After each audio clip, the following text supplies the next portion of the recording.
Long before global travel, crossing the world meant risking your life. And no route was as dangerous or infamous as what we now call the Silk Road. A vast web of routes stretching from the Holy Land right through to the edge of the known world. The Silk Road spanned deserts that could kill you in days, mountains that would kill you in hours, and political landscapes where a wrong word would cost you your head.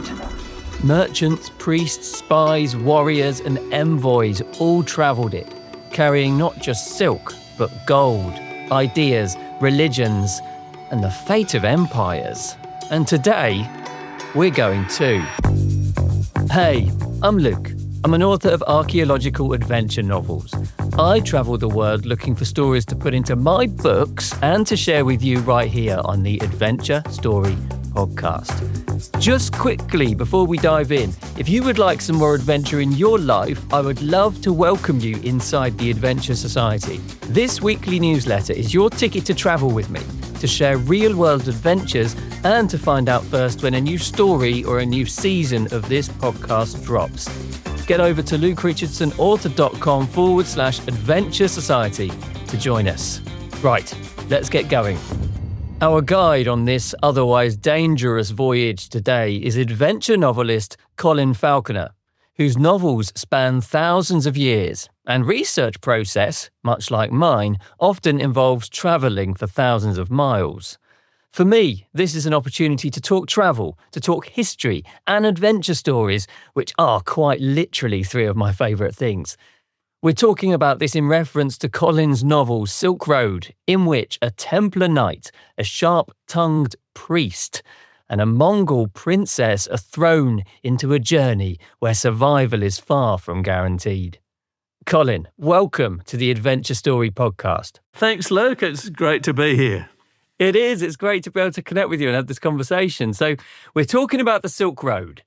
For someone who's never heard of that, this is the first time they're hearing it. What was it? First of all, it wasn't a road. It wasn't like the M1. It was a spider web of routes that stretched from what is now China across to the Mediterranean Ocean.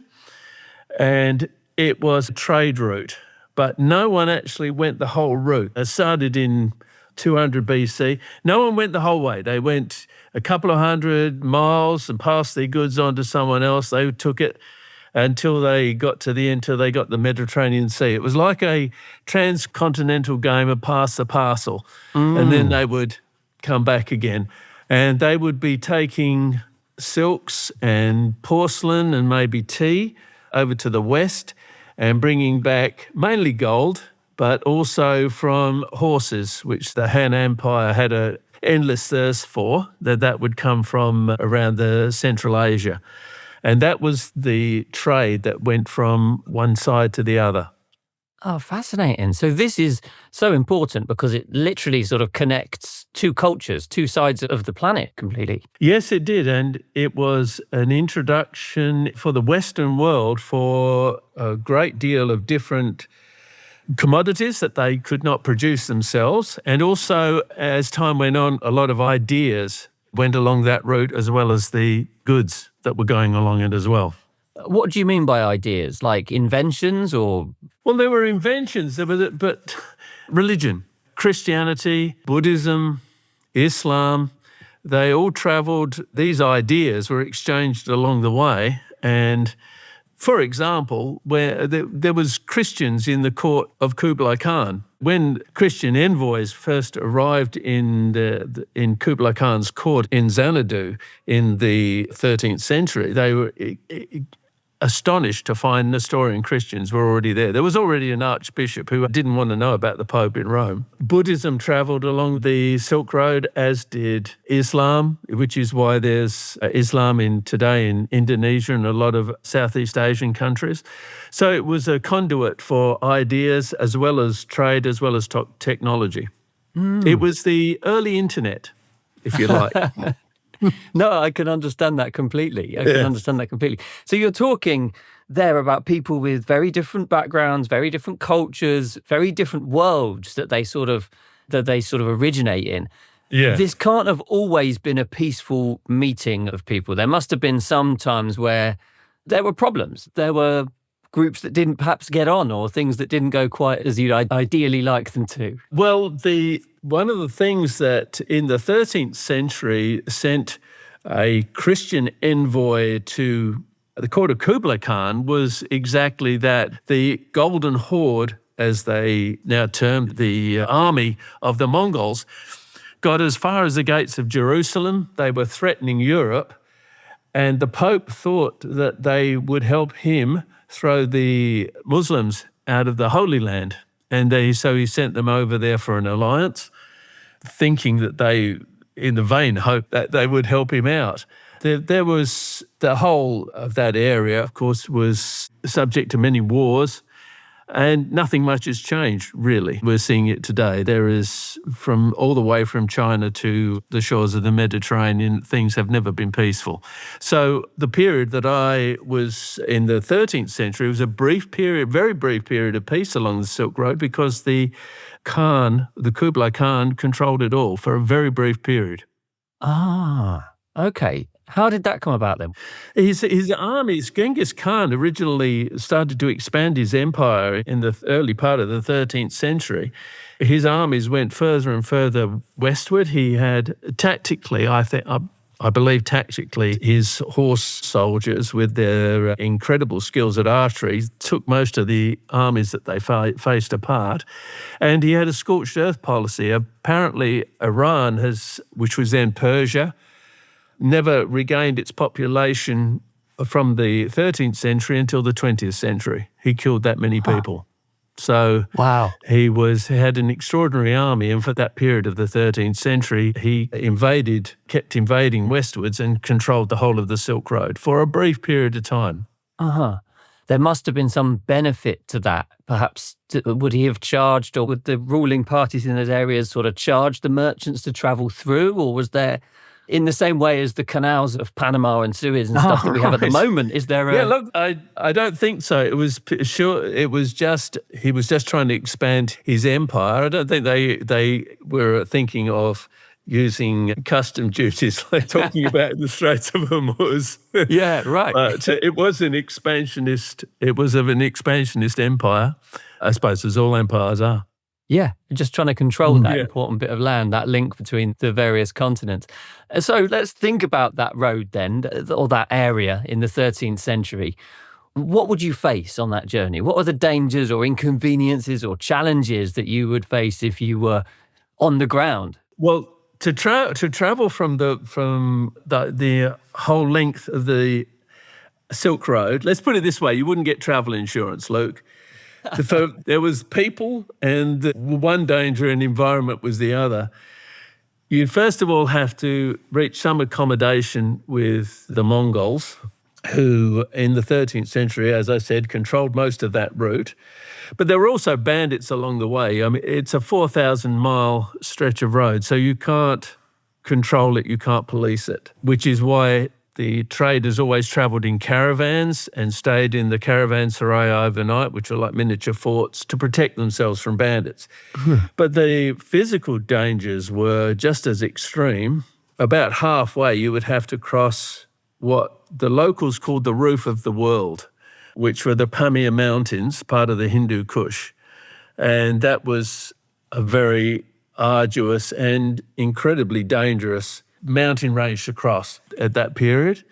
And then if you manage that, then you have this vast desert called the Taklamakan, which is now Western China. In local language, Taklamakan means go in and you won't come out. It wasn't like a sand desert like you have in the Sahara. It's just this black shale and stones. It's the most depressing sight in the world. They had a thing called a black hurricane, which everyone was terrified of. It's basically a tornado, but if you can imagine a tornado coming through an area just of stones and shale, picking up all these stones and gravel and coming at you with some force, it's not something many people survive. After that, the roof of the world, then the Taklamakan. If you could get through all that, at the end of the 4,000 miles, you would reach Chengdu, which was Xanadu. which was actually a real place, and it was the Kublai Khan's summer palace. It was an incredibly dangerous journey, as it is today, because today you'd have to cross Syria, Iran, and Afghanistan. So it's still not a journey that you'd relish. Yeah. I can see how that forms the basis of a really fascinating novel, though. You've got both the human element there's a lot and to play with. Yeah, and the threat of that. In order to set out on a journey like that, you'd have to have a really good reason, wouldn't you? It must have been, it's not something that someone would take lightly, I'm saying. No, there's very few people who ever undertook that whole journey, and they usually did have a very good reason for doing it. Yeah. So how long would you think that would take? And you did say earlier that people... I worked it out as one way. One way it would probably take around about, in the medieval times, it would take 9 months to a year. And as you say, that's why a lot of people didn't make the return journey, right? Yeah. They didn't get those sort of holidays back then. Yeah, that's true. And I'm just thinking in terms of the logistics of that. I've researched a little bit the pilgrims to the Holy Land and the origins of the Knights Templar involved in that and whatever. And I'm thinking about how they had their banking system effectively that protected these pilgrims and allowed them to go that far. But you go further still, of course, because that's the starting off point. You've got none of that, have you? You've got everything you have, you need to keep on your person and be protected from, as you say, the other travelers, the bandits, You're the weather. Totally reliant on the people around you. Yeah. You couldn't take enough with you, and you would have no support if the people around you didn't show you some hospitality, or you weren't connected in some way and protected by in this case, Kublai Khan's soldiers. You couldn't do it. Yeah. So it's quite easy for us to think, or perhaps we do sort of think about this period of history being a bit more isolated, being a bit more insular. It's not as connected as we are today, or at least that's what we think. Is that true? You're talking here about ideas coming and going. You're talking here about products or animals or whatever coming and going. So clearly that was quite a connected part of history. It was. We weren't as disconnected, I think, as we perhaps think today. What surprises me when I research some of these subjects is how ideas would travel. They would it's a bit like Chinese whispers. Some ideas would get transformed along the way. They still had the idea that in China there was ants as big as dogs. They still thought that there were still rumours, and they don't know, like that sort of fake news that this was what they would have to deal with, and yet ideas would cross between cultures, and they had some idea of what was happening in China, and they had some idea of Rome. They had, even in BC, they had some idea of the Roman Empire, that it was there, that there were people there. So they weren't probably as insular as we think. The Romans, going back to BC, the Romans thought until the 5th century that silk grew on trees. But they knew where it came from, and they knew they wanted it, and they knew finally they figured out a way to get it. So they weren't quite as isolated as sometimes I think, but sometimes that we had some idea of what was going on the other side of the world. Yeah, I can see that completely. How did you research this for your book? You're looking at this process. What were your methods to get behind the skin of the Silk Road? Well, I travelled along quite a bit of the Silk Road myself. Obviously the stories of Marco Polo, while they're not completely credible, there was certainly some of the stuff was very useful. There's also a couple of missionaries that were sent by the Pope across to China who left journals behind. So there was still some good source material that I could go to get as close as I could to what was happening at the time. Which parts have you travelled to? A lot of it across the Chinese section. I spent a lot of time there. It was about 20 years ago. The thing that struck me most about going through the Western China, across the Taklamakan and through Kashgar, was how that western part of China, how Muslim it was. It was like travelling through Islamic countries, and yet you're in China. And that brought home how religions had travelled along the Silk Road and how little it had changed, because the Han Empire was always trying to police those western borderlands to keep control of them. I travelled a lot through Israel and Jordan and the western parts. I couldn't at the time go through Afghanistan and Iran. There was still a lot of trouble there when I was doing my trip. As there is today, it seems like history always keeps repeating, sadly. Yes, indeed. And it remains a very important part of the world, because sort of after the Silk Road, what happened then? How did that sort of process, that travel, that journey change in more recent times? I think when after the research that I did, in the 15th century, the Ottoman Empire it put its stamp on history. It blocked off a lot of the trade routes between the West and the East. By then, the West had already discovered the secrets of silk and how to grow its own silk. And also the other thing that I didn't mention that travelled along the Silk Road, as well as religion, was the bubonic plague, and that had its effect on populations and the viability of those trade routes. But it was the Ottoman Empire and the establishment of the Ottoman Empire that really blocked off that route. And then people started using ships. That's my understanding, at least. Well, the other thing about the Silk Road is that I certainly was unaware of until I started researching it, was the maritime Silk Road, which was just as important. Right. But is not much written about or talked about in the West, because there was no Marco Polo who took a ship and did it. Mainly responsible for the maritime Silk Road were the Nabatean Arabs. Now, the Nabatean Arabs, everybody thinks of Petra and in Jordan and that amazing city that they built there. But they were also great seafarers. And they opened up the maritime Silk Road to the east, because travelling through the desert and travelling through the ocean are very similar. You need to be able to navigate by the stars with very few landmarks. And they adapted their abilities to travel the desert into travelling the oceans in these little dhows that were held together with coconut fibre and a bit of wood, and using the trade winds. And they got as far as Vietnam. They went across the Arabian Sea and then the Indian Ocean, got to Vietnam, and the Chinese were able to sail their junks down the eastern seaboard of Asia. And there was a thriving trade that went on for centuries. And the old stories of the Seven Seas was Sinbad and the Seven Seas, where his Seven Seas were all in Southeast Asia. It was a vibrant route, but no Marco Polo, so it didn't grab the headlines. It's a fascinating period. So, looking with modern eyes then, is there anything that surprised you once you understood this period of time, this place a bit more? Or is there things that surprise your readers when they pick up your books? They're thinking, I never knew this. I never realised that this was the case. I think that it's the thing that surprises readers. I think that there wasn't just one single road, that you had many routes through from the west to the east. The maritime Silk Road, when I wrote about that, I think that surprised people. I think also the difference in the cultures. I always love the writing about different cultures.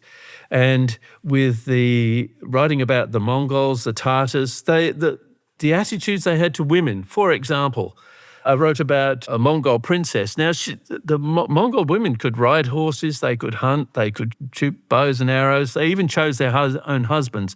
Now, in medieval times, that was shocking. In the same period, women in Western Europe were not allowed to do much more than sit at home. If they were noble, do needlework and wait to be married off to someone, or just sent out to work the fields and look after the home. So these sort of culture shocks were very interesting to me, to write about different cultures in different times. It always is interesting to me. I love that, because we have the perception, don't we, of ourselves being very progressive, don't we, in sort of Western world? And that's often not the case. We're time and time again proven wrong. Exactly. Well, one of the things that the Marco Polo wrote about, and some of these emissaries, were when they got to the court of Kublai Khan, they found they had paper money. They had printing presses. Yeah. These were not things that were familiar to them. We have the wheelbarrow was a Chinese invention. They used it for moving weapons about in the battlefields hundreds of years before it was even thought of in the West. Gunpowder was something else that ironically came from there. There was a lot of technology that the Chinese had, and yet the West still used to call them barbarians. Yeah, fascinating. It reminds me of when I was researching the Khmer history for one of my books, and it was I was reading an account of a Chinese diplomat who had gone there, and he was surprised to see how free the women were, to the extent that if they were unhappy with their husbands, they would ditch one and get another. This idea in the 13th century of women going, "Oh, I've had enough of you. I'll take another husband because you're not providing what I want." Well, it's this princess, this Mongol princess, she was allowed to choose her own husband, and her thing was that her husband had to be able to beat her in a wrestling match. And if he didn't beat her, he had to give her 100 horses. And apparently she died single with 10,000 herd of 10,000 horses. Although other stories said she actually chose someone from one of her father's prisoners. There's all sorts of stories about her. But she was the archetype of Mongol women who just had a lot of say in their own destiny. And as you said, it's quite different attitude from Western attitudes to women. That's wonderful, isn't it? So just to sort of finish on a writing perspective, because this is something I always think about and talk to a lot of authors about, is how you balance the history that you're obviously very passionate about and you love to include in your books with the story. Because sometimes you sort of need to balance that carefully, don't you? So it just doesn't become a textbook, a history book. It's a gripping thriller novel as well, of course. Yeah. Story always comes first to me, and I always try and push any of the history into the background. If it's relevant, then it stays in. I also have a very good editor who tells me if I've overstepped the mark. And she tells me in no uncertain terms. So that keeps me on track, Luke. That's important. Yes. Yeah. But I do think so. I think the story has to come first. It's easy to get diverted by interesting things of history, but they have to stay that just as history. The plot and the arc of the story always comes first. Yeah. Yes, I totally agree with that. And you have to try and sort of weave it into the action somehow, don't you? So, for example, instead of describing a thing, you have them using the thing, or they come up against the thing, and it's there in the story as opposed to being a sort of side note. Yeah. So looking back, Colin, what adventure stories, and I ask this question to everyone as the final one, what adventure stories, whether they're books, whether they're movies, whether they're legends, first sparked your imagination and wanted to go on these adventures and write these stories and research this history? What started me off, and I think you would be far too young to remember these, were when I was a kid, I got these classics illustrated stories.